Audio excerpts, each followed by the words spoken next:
seems like we need to have another conversation about pack training. I've been getting a lot of questions about weight and length of sessions and all of that kind of stuff recently. It makes sense. I mean, it's July 11th right now as I'm recording this. I'm on my way to Colorado, by the way. I'm taking my Pack Mule Apex client and good buddy John Mark. We're going up there to do a backpacking and fly fishing trip as part of his train up for Nepal, which we're going in a couple of years, but it takes a long time to get ready for stuff like that. So we're going up to spend a few days hiking, getting on terrain. I'm going to teach him to fly fish. I don't know if you can see, probably see my dog back there. She's coming along with us. It's going to be a good few days. Our packs, honestly, for this trip aren't going to be that heavy, maybe 30 pounds or so, just with food, and we're going up high, so we've got to have some layers and be prepared for things and all that. So not super heavy pack, but it'll be good to get out on some terrain and honestly relax and have some fun. But I've been getting questions about duration, how much weight, people, I've been posting myself doing some different things, getting on the stair climber, doing high intensity continuous step ups, all that kind of stuff. And so, people get curious. I don't blame them. They want to make sure that they have something to compare to. They want to make sure that they're doing things the right way. So I totally understand that. But when it comes to pack training, I think the biggest thing is you have to be honest about where you are, and you have to do the things that are right for you at the time. We also need to understand that there's something called supercompensation. And essentially that's a defense mechanism from your body that it's going to adapt to a threat beyond what the threat costs it, if you leave enough resources in the tank for you to adapt. Beyond what the threat costs it, so that the next time it experiences that threat, it doesn't cost as much. And so I'll give you a great example. Most of the rucking that we do is with 20% of our body weight. That's where we have good evidence that efficiency starts and can be built. You can manage that weight for a long time. Like if you build up to it, if you've done some 15% rucking, and you've got your aerobic system in a good place, you're relatively strong, you can handle 20% and not kick the shit out of yourself, and do long rucks with it, ruck frequently with it. So it all works pretty well. But the reason I'm saying this is if you have enough volume of work with 20%, your body adapts beyond that.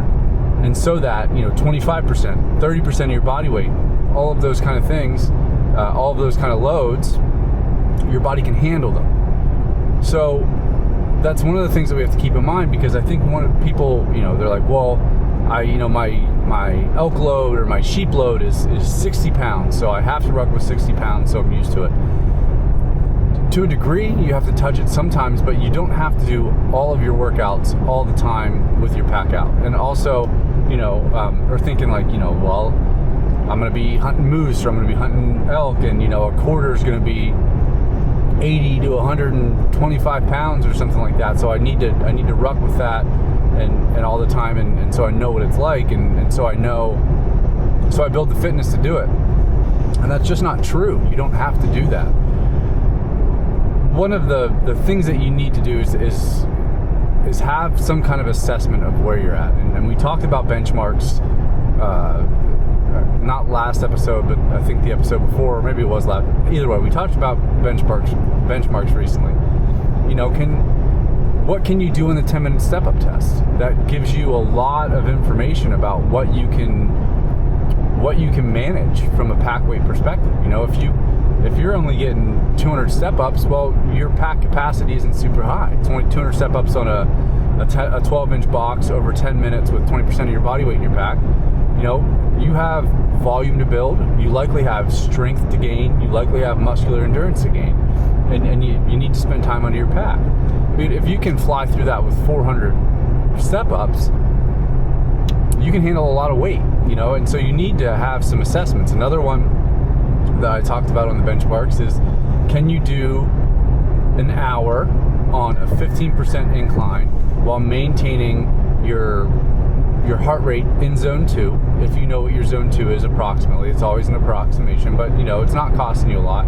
And you can maintain over a 2 mile per hour pace you're in a pretty good place, So you need some benchmarks to kind of know where you're at, to know what you need, because if you have that kind of capacity, you're getting 350 step ups, you can manage that uphill pace I just talked about. Well, you don't really need to hammer yourself, do you? Because you're in a really good place. You need to maintain that. And so going out and just feeling like you have to pound yourself into the ground with 60 pounds, that's going to be 30% of body weight for a lot of people or more. And we know if you spend too much time rucking above that, you start to have shitty returns. So, when we do rucks that heavy, we typically do them for zone 3 for muscular endurance development, also to get used to our pack. And they never last more than an hour. I mean, most of those workouts are 30 to 45 minutes, somewhere in there.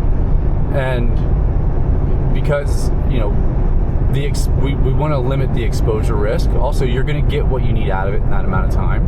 And then if you build volume doing lighter rucks, you're going to be fine. And then there's the acclimation to heavier packs aspect of things, and that's where high intensity continuous step ups come in. I'm just finishing up our phase 2 of the summer and the preseason program, and so we do some forward lunges, we do some other things to kind of pre-fatigue our quads, and then after that we go into high intensity continuous step ups. One step up every 4 to 8 seconds, depending on the weight you have in your pack, what your heart rate's doing, and can you maintain the intensity of the step up. I did it with 80 pounds for 15 minutes, and so I'll probably do around 80 pounds. Maybe I'll go up to 90. We have it coming up in phase 3 with more volume. And if you do a handful of, I think we'll hit a total of, with full sessions of just high intensity continuous step ups, we're literally only going to do 3. We've built it in shorter phases throughout, the late off season and throughout the preseason. But full, we'll work up to a total of 30 minutes in one workout with high intensity continuous step ups.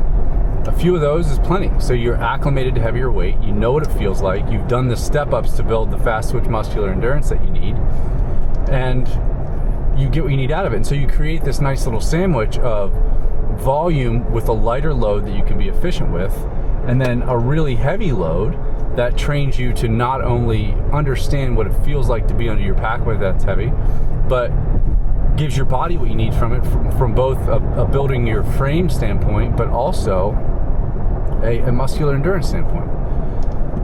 And so there's not a one size fits all answer for this. There are benchmarks that you should look at and say, okay, well, can I do this? And if you can't, that you probably need to start you need to do more work there. You need to start on the lighter end of things, and you need to build volume. And you also have to look at, what's going to be required of me of my hunt, and I understand within all of that, there is the aspect of just wanting to be as fit as possible to have yourself prepared for whatever circumstances might come up. And so, that's why we have the prep pack progression we do. And that's why we start our pack progression in March, in March-ish, late February, March. And, there are people that ruck year round. I don't. I don't want to ruck year round. I spend most of, the fall and the winter running for my aerobic work instead of pack work, for a couple reasons. One, if you run and you're strong and you have a good base of efficiency under load, you can improve your ability to ruck by improving your relative strength and improving your aerobic base via running. So you'll still get carryover from that. The problem is it doesn't work in the other direction. Rucking doesn't improve your running the way that running will improve your rucking. And so you can actually move yourself forward. And plus, it's just like, we're not in the military. We're not going to be under kit all the time. So we don't really need to do that all the time to get what we need out of it. We can use it as a progression at one part in the year and build up to it. Obviously, it depends on when you're hunting. And then obviously, if you hunt a lot during the season and you do a lot of backpack hunting or backcountry hunting, you're getting your reps in there. So I want people to realize that, super compensation is a real thing. Just because you have a certain loadout doesn't mean that you have to carry it all the time to be ready for it. And then, creating that sandwich of a fair amount of volume with lighter loads and then just some heavier loads, you can meet yourself in the middle. And then obviously doing the things like we do with the Zone 3 sessions to build our muscular endurance, but also get a heavier pack on us from time to time. It's enough. And I think it's really important to look at where you're at, what you need, and then understanding the goal of the workout, because, I could say, to our members, for the HICT session is programmed for somewhere between 35% and 45% of your body weight. I might go up to 50% of my body weight because I have a lot of experience with it, and it could be beneficial to me based on where I'm at with my strength, with my muscular endurance, with my aerobic conditioning. I might need a little bit more stimulus. But if I just told people, strap 80 pounds on and just go after it, all they would do is just wear themselves out. It wouldn't give them the benefit of what they need. So like the work rate has to make sense with the load as well. Because someone commented the other day, it looks like you're going pretty slow there. Well, I was just warming up. I had 20% of my body weight on my pack. I was on the stair climber. I was just warming up, so I was going slow. And that's another thing that people skip, is they just start rushing into it, and they don't give their aerobic system a chance to come online and actually do its job. And so you create an oxygen debt, you create fatigue that's really hard to come back from. And so you train that into your body. And that's why a lot of people, when they start uphill hikes, or even when they start running, as soon as they start moving, their heart rate jumps, because you've trained your body to do that. So warming up is an important thing, but you have to look at what the goal is. What is the outcome you want from the thing that you're doing? And all of these things have to layer together in an intelligent way and progress in an intelligent way. And you have to use the right amount of weight, the right duration of sessions, and have the right goals for your workouts. All of that has to marry to meet you where you're at right now. Otherwise, you're going to create bad habits, you're going to create inefficiencies, you're going to build in a bunch of fatigue that you don't need, and that's all stuff that you want to avoid. And that's where things like relative strength and good mobility and doing things to improve your posture all kind of matter, because they make you efficient under load. The stronger you are relative to your body weight, the more weight you can handle without it being too much stress. And that's why, a lot of other backcountry hunting programs, like, they cut back to 1 day of strength work per week pretty fast, and we don't. We keep at least one strength day in and a muscular endurance day, which is, you could call it a strength day. It's not the same stimulus, but it's enough to maintain a strength stimulus. And you need it. You need the strength. And, from an aerobic perspective, we can get what we need and not have to worry about training like we're ultra runners. We can get it done with less aerobic volume. We still need the aerobic volume, and doing as much as you have time for and you can recover from is not a bad thing. But we have to look at all of those things, have to marry, from schedule, from what we need to where we're at, and having benchmarks, having tests, knowing how strong you are. Can you meet some of the things that we were talking about earlier with, the uphill incline ruck, and with the step-up tests, and can you front squat your body weight for 1 rep? If you can't, you got some strength to gain, homie. Can you deadlift 1.5 times your body weight for 5 reps? And I was saying, I'm sorry, I should have said that. Can you front squat 1 times your body weight for 5 good reps? If these are things that you can't do, strength is an important part, because just getting to that level of strength is going to be so much more efficient for you. If you did that and improved your aerobic system, you'd be better at managing load.